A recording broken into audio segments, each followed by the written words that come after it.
ನಮಸ್ತೆ, ನನ್ನ ಹೆಸರು ವನಿತಾ ಅಂತ. ನನಗೆ ಒಂದು 15 ಇಯರ್ಸಿಂದ ತುಂಬ ಬೆನ್ನೋವು, ಸೊಂಟ ನೋವು ಇತ್ತು. ನಮ್ಮ ತಂದೆಯವ್ರಿಗೆ ಯಾರೋ ಹೇಳಿದ್ರು, ಅವ್ರ ಫ್ರೆಂಡು ಜಯನಗರದಲ್ಲಿದೆ ಸೌಖ್ಯ ಹಾಸ್ಪಿಟಲ್ ಅಂತ, ಅಲ್ಲಿ ಹೋಗಿ ಚೆನ್ನಾಗಾಗುತ್ತೆ ಅಂತ ಹೇಳಿದ್ರು. ಎಲ್ಲ ಕಡೆ ಆಪ್ರೇಷನ್ ಮಾಡಲೇಬೇಕಂತ ಹೇಳಿದರು. ಒಂದು 10 ಕಡೆ ಡಾಕ್ಟರ್ ಹತ್ರ ತೋರಿಸಿದ್ವಿ. ಆಪ್ರೇಷನ್ ಮಾಡಲೇಬೇಕಂದ್ರು. ನಾನು ದಪ್ಪ ಇರೋ ಕಾರಣದಿಂದ ಆಪ್ರೇಷನ್ ಸಕ್ಸಸ್ ಆಗುತ್ತೆ ಆಗಲ್ಲ ಅಂತ ಡಾಕ್ಟ್ರು ಡೌಟ್ ಮೇಲೆ ಹೇಳ್ತಾಯಿದ್ರು. ಆದರೆ ನಾವು ಮಾಡಿಸ್ಕೊಂಡಿಲ್ಲ ಎಲ್ಲೂ ಆಪ್ರೇಷನ್ನು. ಅಂದರೆ ಟ್ಯಾಬ್ಲೆಟ್ ಎಲ್ಲ ಕೊಡ್ತಾಯಿದ್ರು, ತಿಂದಾಗ ಅಷ್ಟೇ ಕಡಿಮೆ ಆಗ್ತಾಯಿತ್ತು. ತಿರ್ಗಾ ಮತ್ತೆ ಮಾಮೂಲಿ ನನಗೆ ಒಂದು ಹೆಜ್ಜೆ ನಿಂತ್ಕೊಳ್ಳೋಕ್ಕಾಗ್ತಾಯಿರಲಿಲ್ಲ, ಒಂದು 2 ನಿಮಿಷನೂ ನಿಂತ್ಕೊಳ್ಳೋಕ್ಕಾಗ್ತಾಯಿರಲಿಲ್ಲ, ಮೆಟ್ಲತ್ತಕ್ಕಾಗ್ತಾ ಇರಲಿಲ್ಲ. ಸಪೋರ್ಟ್ ಇಲ್ಲ ಅಂದರೆ ಎಲ್ಲೂ ನಂಗೆ ನಡೆಯೋಕ್ಕಾಗ್ತಾ ಇರಲಿಲ್ಲ. ನನಗೆ ಶುಗರು, BP, ಹಾರ್ಟ್ ಆಪ್ರೇಷನ್ ಆಗಿದೆ, ಥೈರಾಯ್ಡ್ ಇದೆ, ಎಲ್ಲ ಐತೆ. ಆದರೆ ಅದಕ್ಕೆ ಡಾಕ್ಟ್ರು ಆಪ್ರೇಷನ್ ಮಾಡಿದ್ರೂ ಕ್ಯೂರ್ ಆಗೋದು ಸ್ವಲ್ಪ ಕಷ್ಟ. 60% 40% ಗ್ಯಾರಂಟಿ ಕೊಡ್ತಾಯಿದ್ರು. ಆದರೆ ಎಲ್ಲೂ ಮಾಡಿಸಿಲ್ಲ. ಸೌಖ್ಯ ಹಾಸ್ಪಿಟ್ಲಿಗೆ ಬಂದ್ವಿ, ತೋರಿಸಿದ್ವಿ. ಗೌತಮ್ ಸರ್ ಅಂತ ನೋಡಿದ್ರು.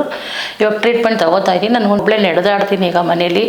ನನ್ನ ಕೆಲಸ ಎಲ್ಲ ನಾನೇ ಮಾಡ್ಕೊತೀನಿ. ಫಸ್ಟು ಸಪೋರ್ಟ್ ಇರಬೇಕಾಗಿತ್ತು ನನಗೆ. ಎಲ್ಲದಕ್ಕೂ ಒಂದು ಗ್ಲಾಸ್ ನೀರು ಕೂಡ ಎದ್ದು ನನಗೆ ಎತ್ಕೊಳ್ಳೋಕೆ ಆಗ್ತಾ ಇರಲಿಲ್ಲ. ಬೆಳಗ್ಗೆ ಟೈಮ್ ಎದ್ದೇಳೋಕೆ ಆಗ್ತಾ ಇರಲಿಲ್ಲ. ಎದ್ದೇಳಬೇಕಂದ್ರೆ ಯಾರಾದರೂ ಹಿಡಿದು ಎಬ್ಬರಿಸ್ಬೇಕಾಗಿತ್ತು. ಇವಾಗ ಏನಿಲ್ಲ, ನನ್ನ ಕೆಲಸ ನಾನೇ ಮಾಡ್ಕೊತೀನಿ, ಆರಾಮಾಗಿದ್ದೀನಿ. ಮೆಟ್ಲನ್ನು ಕೂಡ ಹತ್ತುತ್ತೀನಿ. ಮೆಟ್ಲತ್ತರೆ ತುಂಬ ಸುಸ್ತಾಗ್ತಾಯಿತ್ತು, ನಡೆಯೋಕ್ಕಾಗ್ತಾ ಇರಲಿಲ್ಲ. ಮೆಟ್ಲು ಹತ್ಕೊಂಡು ಕಾಲೇ ಇಲ್ಲ ಅನ್ನಿಸ್ತಾಯಿತ್ತು. ಇವಾಗ ಆರಾಮಾಗಿದ್ದೀನಿ, ಏನಿಲ್ಲ, ಚೆನ್ನಾಗಿದ್ದೀನಿ.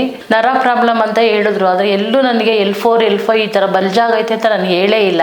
ಅವ್ನ ಕಡೆ ಕೇಳಿದ್ವಿ, ಅಲ್ಲೇ ಆಪ್ರೇಷನ್ ಮಾಡಿಸ್ಲೇಬೇಕು ಅಂದರು. ಆದರೆ ಆಪ್ರೇಷನ್ ಸಕ್ಸಸ್ ಆಗಲ್ಲ, ಅವ್ರು ಗ್ಯಾರಂಟಿ ಕೊಡಲ್ಲ ಅಂತ ಹೇಳಿದ್ರು. ಅದಕ್ಕೆ ಇವಾಗ ನಾನು ಇಲ್ಲಿ ತಗೋತಾ ಇದ್ದೀನಿ. ನಾನು ಚೆನ್ನಾಗಿದ್ದೀನಿ. ಇವಾಗ ನಡಿತೀನಿ ಒಬ್ಬಳೇ, ಒಂದಷ್ಟು ದೂರ ಆದರೂ ನಡಿತೀನಿ. ಇವಾಗ ಮನೇಲೂ ಒಬ್ಬೊಬ್ಬಳೇ ಓಡಾಡ್ತೀನಿ. ಮುಂಚೆ ಓಡಾಡೋಕೆ ಆಗ್ತಾ ಇರಲಿಲ್ಲ ನನಗೆ. ಕುತ್ಕೊಂಡ್ರು ಅಷ್ಟೇ, ತುಂಬ ಹಿಂಗೆ ಕುತ್ಕೊಳ್ಳೋಕೆ ಆಗ್ತಾ ಇರಲಿಲ್ಲ ನನಗೆ. ಬಗ್ಗಕ್ಕಾಗ್ತಾಯಿರಲಿಲ್ಲ, ಕುತ್ಕೊಳ್ಳೋಕ್ಕಾಗ್ತಾಯಿರಲಿಲ್ಲ. ಇವಾಗ ಚೆನ್ನಾಗಿ ನಡೀತಾ ಇದ್ದೀನಿ, ಚೆನ್ನಾಗಿ ಕುತ್ಕೊತೀನಿ. ಒಂದು 10 ನಿಮಿಷ, ಅರ್ಧ ಗಂಟೆ ಕುತ್ಕೊಂಡ್ರು ಏನು ನೋವಿಲ್ಲ. ಟ್ರೀಟ್ಮೆಂಟ್ ಚೆನ್ನಾಗೈತೆ.